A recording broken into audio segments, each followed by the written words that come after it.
قال ومن ثمرات مجالس الصالحين أولا قال الإعانة على الطاعات والبعد عن المعاصي والذنوب. قال ثانيا المسارعة إلى الخيرات والتنافس في الطاعات. قال تعالى وسارعوا إلى مغفرة من ربكم وجنة عرضها السماوات والأرض أعدت للمتقين.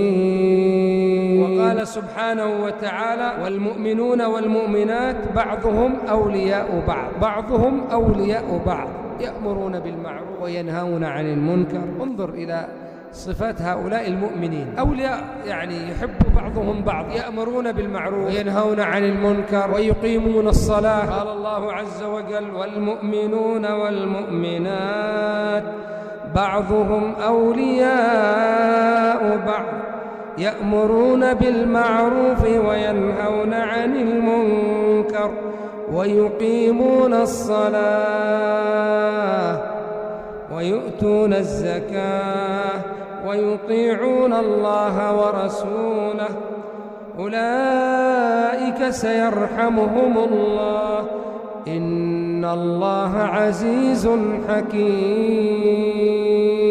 يطيعون الله ورسوله، يأمرون بالمعروف وينهون عن المنكر. وقد أحسن من قال وصحبة الأخيار للقلب دواء تزيد للقلب نشاطا وقوى، وصحبة الأشرار للقلب عمى تزيد للقلب السقيم سقما.